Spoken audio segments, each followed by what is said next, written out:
Whether or not you're familiar with this guy, the life and writings of the 5th century desert father John Cassian have undoubtedly profoundly changed the world.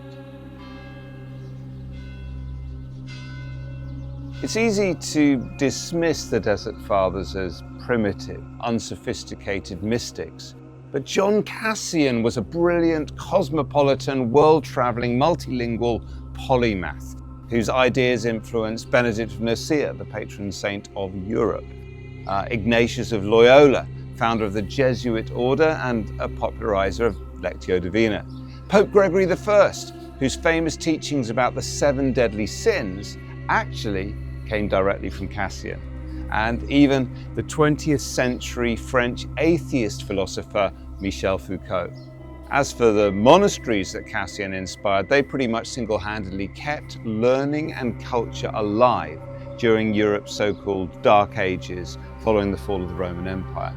And they were often the only institutions left to care for the sick and the poor. Cassian was born in 360 AD around modern-day Romania or Bulgaria, and he traveled as a young man some 1,700 miles on horse or maybe on foot to Bethlehem.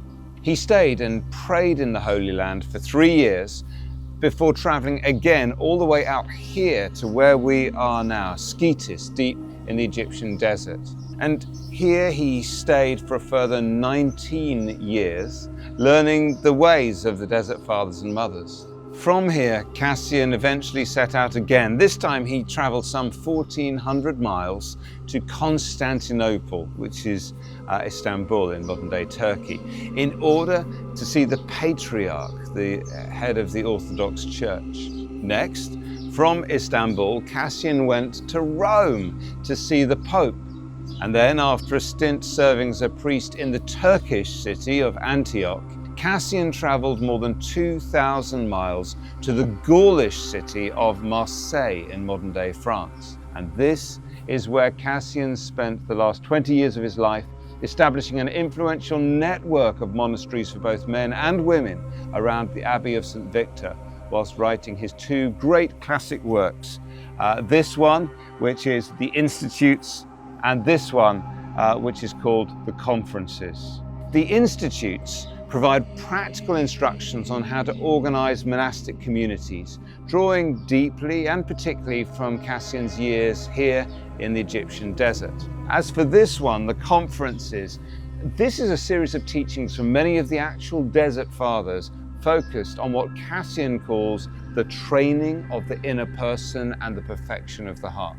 In other words, these are top tips from the desert on how to grow in holiness and the likeness of Jesus. Here he maps 8 vices, precursors to the 7 deadly sins, and the virtues by which each one may be overcome. The vices that he lists are gluttony, lust, greed, dejection, anger, acedia, that means apathy, vainglory, which is showing off, and pride. Here are just a few of the gems of wisdom offered by John Cassian himself.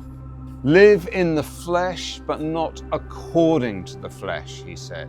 Perfection in holiness can be achieved only through humility. It is not an external enemy that we dread. Our foe is shut up within ourselves, and internal warfare is daily waged by us. These 2 books are full of this kind of seasoned wisdom, distilled from Cassian's lifetime of prayer and travel in Romania, Israel, Egypt, Turkey, Italy, and France. It's no exaggeration to say that Cassian's writings did more to propagate and disseminate the deep spirituality of the desert fathers and mothers in the Western world than anything or anyone else.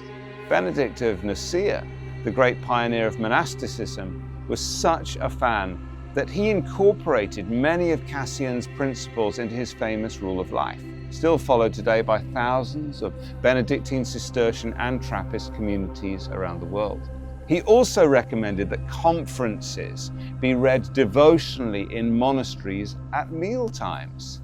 And as a result, hundreds of thousands of people around the world today continue to draw life and light from the insights of this one remarkable, globe-trotting, monastery-making, God-chasing, a culture-shaking father of the faith, John Cassian.